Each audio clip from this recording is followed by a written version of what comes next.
నీలాంకుని విజయమైన మర్నాడు మిహిరకులుడు తన రాణితో తన సేనతో కాశ్మీరమునకు వెడలిపోయాను. కాశ్మీరం నుండి ఏదో వార్త వచ్చెను. వెంటనే వెళ్ళవలసి వచ్చినట్లు కనిపించాను. మామగారు వలదనలేదు. అంతయు సిద్ధమైనది. నీలాంకుని దత్తత చేసుకొనవలేను. వానికి పట్టాభిషేకము చేయవలేను. ఇట్టి స్థితిలో మిహిరకులుడు వెడలిపోయెను. అతడు పోయిన తర్వాత గాంధార రాజ్యలక్ష్మి పులివేలే బోనులో నుండి వెలువడి గోతిలో పడ్డట్లయ్యాను. నీలాంబరుని బాహువును ఖండింపగా నీలాంకుని వధించుటకు పోయిన 200 మంది రాజపుత్రులు చెల్లాచెదురైరి. కానీ నిబంధితులు కాలేదు. నీలాంకునకు భద్రత లేకపోయాను. అటునిటు నీలాంబరుని చేత వధింపును వడలేదు. పుష్కలావతిపురము సర్వము క్రిందు మీదుగా అగుచుండెను. నీలాంబరుడు మంచము మీద నుండి ఉండెను. అతని చేయి నెమ్మదించినను వికలాంగుడగుట చేత రాజ్యార్హత లేనివాడుగా చేయబడెను. రాజును, మంత్రి, పురోహిత, సేనాపతులు నీలాంకుని రాజును చేయవచ్చును. కానీ మిహిరకులుడు లేకుండా వారా పని చేయుటకిష్టం లేని వారైరి. మిహిరకులుడు తనకు ఈ రాజ్యము వలదన్న మాట నిజమే. తొలుత అట్లనను. ఇప్పుడు అతని మనస్సు మారనేమో. లేనిచో పట్టాభిషేకము చేసియే విడలేవాడు కదా. కాశ్మీరమునందు జరిగిన సన్నివేశము కూడా ముభావము వహించి ఊరకుండవలసినదిగా కనిపింపలేదు. నిష్కారణుని చేత కొన్ని ప్రజల ఆగ్రహింపబడజొచ్చిరి.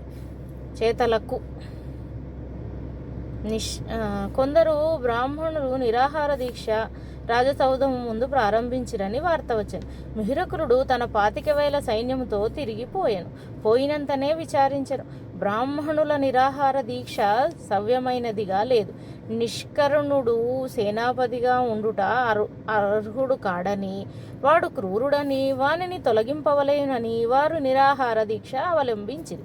మిహిరకులుడు సభాధ్యక్షుని చేత వారి దీక్ష న్యాయము కాదని చెప్పించెను. వారు తొలగిపోలేదు. వారు 1000 మంది బ్రాహ్మణుడు. మిహిరకులుడు వారి చుట్టూను సైనికులను నిలబెట్టి వారు పారిపోకుండా ఏర్పాటు చేసి తాను ఖడ్గము పూనెను. వారందరూ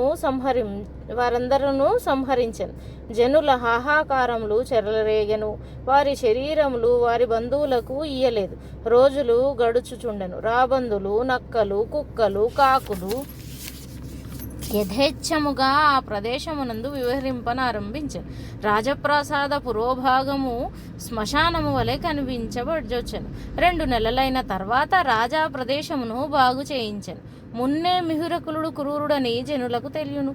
ఇప్పుడు దీనితో మహారాక్షసుడని తెలిసాను. అతని సైన్యము నేటికి 2 లక్షలున్నది. అతని ధనుర్ధారులు 10,000 మంది. లక్షణము చూడగా ఈ లెక్కను మిహిరకులుడు తాను పాలించుటకు రాజ్యము లేకపోయినను కాశ్మీర ప్రజల అందరూ సంహరించున్నట్లుండేది. ఈ దుష్కార్యము జరిగిన తర్వాత రాజు నెల్లాళ్లకు కళ్యాణవతీదేవి సౌధమునకు పోలేదు. ఆ ప్రదేశమంతయు శుభ్రపరిచి దుర్వాసనను ఉపశమనింపజేసిన తర్వాత రాజు కళ్యాణవతి కడకు పోయెను. పూర్వదినములలో ఇతడు రాణి యొద్దకు పోయినట్లుండేది కాదు. ఆమెకి ఈయన వచ్చినట్లుండేది కాదు. మిహిరకులుడు కళ్యాణవతిని ఎరుగని తన యొక్క క్రూరమైన గుణమునకు రాణి కక్కసించుకొనున్నట్లు తలచెను. ఆమె మాట ఆడలేదు. వారి సంగమము తొలినాటి వల్ల నిష్కల్మషమై ఉన్నదని చెప్పుటకు వీలు లేదు. ఆమె హృదయములో భర్త ఎడ ఒక ఏవగింపో, ఒక సన్నని భయమో ఏదో ప్రవేశించెను. తర్వాత రాజు రాణియు పలుసార్లు కలిసి కొందరు గాని ఆమె ఎడదలోని ఆ ఆవేశము భయావేశముగానే మిగిలిపోయాను. గాంధార రాజు దగ్గర నుండి మరల వార్త వచ్చింది. ఈసారి మిహిరకులుడు ఒక్కడే వెళ్ళెను. వెళ్ళినంతనే అచ్చటి పరిస్థితులు తెలిసెను. రాజబంధువులందరూ ఒకటి, రాజొక్కడే ఒక్కటి. నీలాంకుని సంహరించుటకు ఏడాదిలో 10 ప్రయత్నములు జరిగింది. అతనిని వధించుట సాధ్యము కాలేదు. అతడు తన ఇంటి చుట్టూను 100 మందిని కాపుంచెను. 4 సార్లు బయటకు వచ్చి 100 మంది ఆశ్వికులను విదిలించెను, సంహరించెను.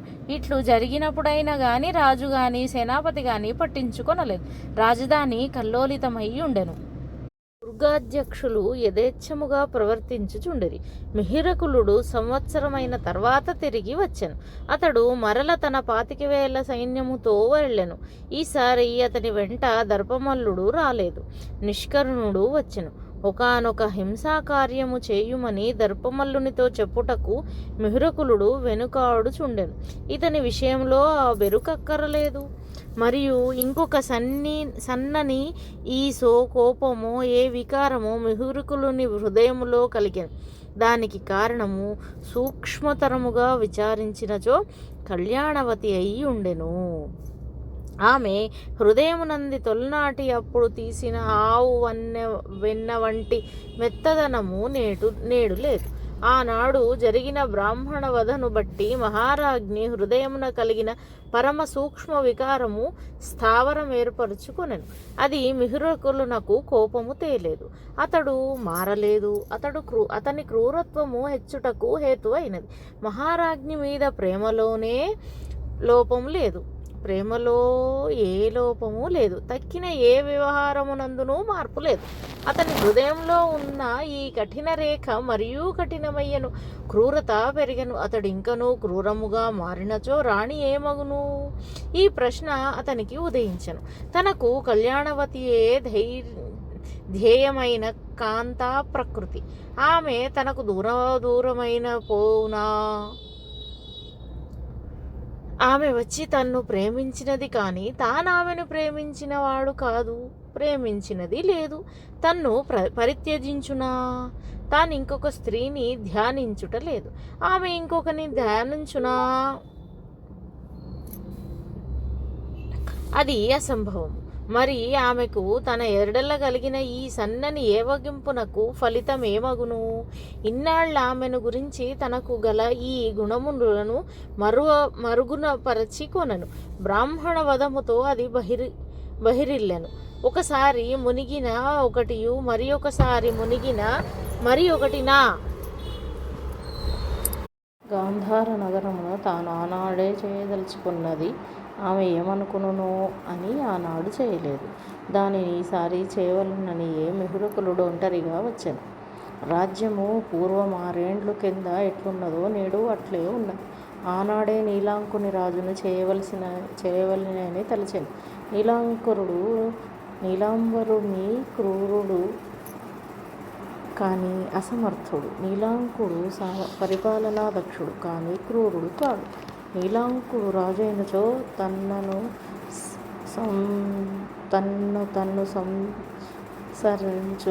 తన్ను సంచరించునో నీలాంకుని రాజును చేయవచ్చు.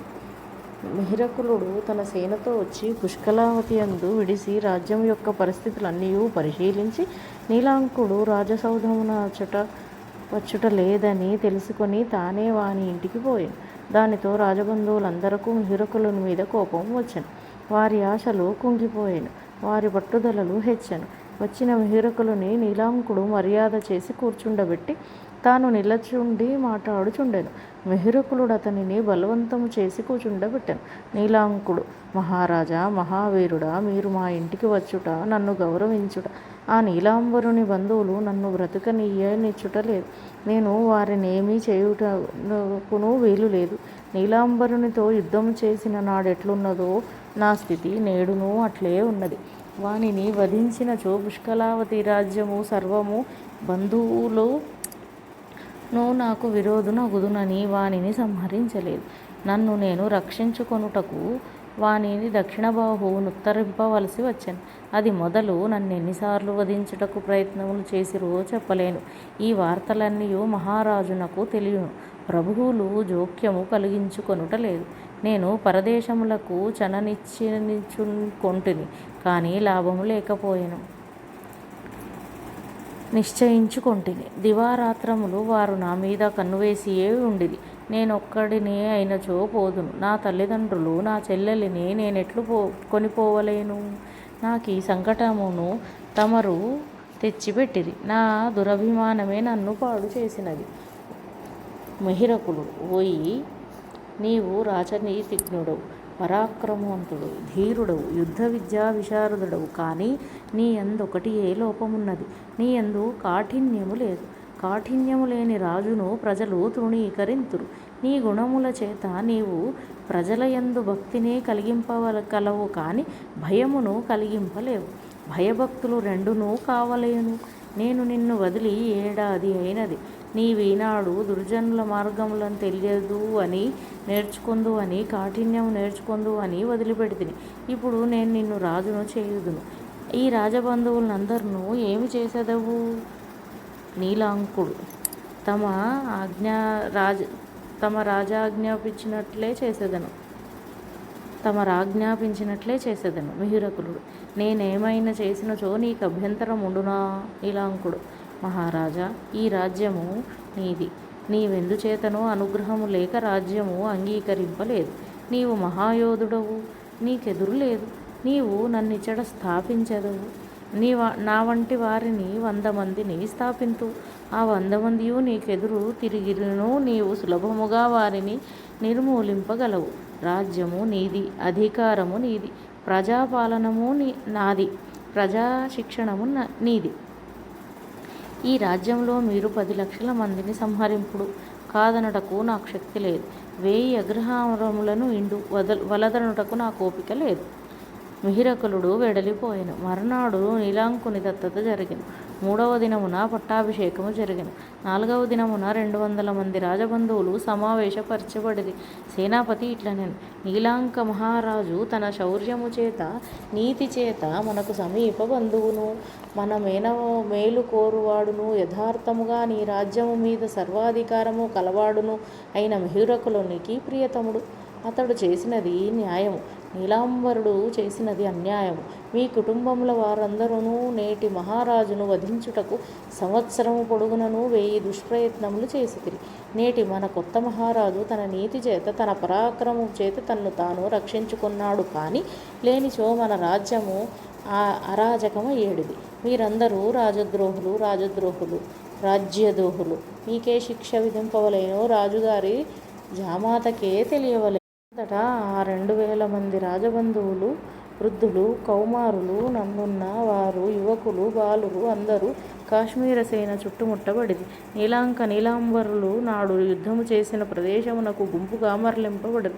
కదలని వారు కత్తులతో పొడుచు నడిపించుచుండిరి. అచ్చటికి చేరిన తర్వాత చుట్టూను సైన్యము నిలిచి ఉండెను. పారిపోవు వారికి వధించుటకు సైనికులు నియమింపబడిరి. వెడలిన ధనుర్బాణములలో కొందరు సంహరింపబడిరి. వెలి నుండి ఖడ్గదారులైన ఆశ్వికుల చేత కొందరు కూలద్రోయబడిరి. కొందరు ఖడ్గముల కాహుతి చేయబడిరి. కొన ఊపిరి కలవారి కంఠంలో నిర్దళితముగా లేయను. ఆనాడు సూర్యుడు అస్తమించు వేళకు వారి రక్తము చేత అదియే పశ్చిమ సముద్ర ప్రదేశం అనిపించెను. తర్వాత 4 దినముల వరకు వారి కుటుంబముల సంహారము జరిగెను. స్త్రీలు కారు, శిశువులు కారు, వ్యాధిగ్రస్తులు కారు, చూసిన వారి గుండెలు బద్దలగునట్లు ఘోరమైన వధ జరిగెను. 10 దినములగు వేళకు కొత్త రాజు యొక్క ఉదయము మందేహారుణ రక్త చిహ్నమైనట్లు కనిపించెను. మిహిరకులుని క్రౌర్యము వాని దృష్టేచ్ఛలు కర్ణాకర్ణ్యముగా వినుటయే గాని పుష్కలావతి పురజనమును గాంధార ప్రజలను ప్రత్యక్షముగా నెరుగరు. శ్రీనగరమునందెంత భయమైనదో పుష్కలావతిపురమునంత భయమయ్యను. కాశ్మీర ప్రజలెంత నిస్సహాయులైనారో గాంధార ప్రజలంత నిస్సహాయులైరి. మిహిరకులుడు వీధి వెంట పోవుచున్నచో స్త్రీలును శిశువులను భయముతో పోయి దావుకొనచొచ్చిరి. తల్లులు పిల్లలను రాజుగారి అల్లుడు వచ్చుచున్నాడు, మిహిరకులుడు వచ్చుచున్నాడు అని బెదిరింపజొచ్చిరి. పుష్కలావతిపురమునందు తల ఎత్తినవాడు లేడు, రాజును కాదన్నవారు లేరు, అనుకొనినవాడు లేడు. ఇండ్లలో రహస్యముగా కూడా రాజద్రోహపు మాటలు వచ్చినచో గోడలకు కూడా చెవులుండునని పరిహరింపజొచ్చురి. ఈ దోషమంతయు నీలాంకుడిదయ్యెను.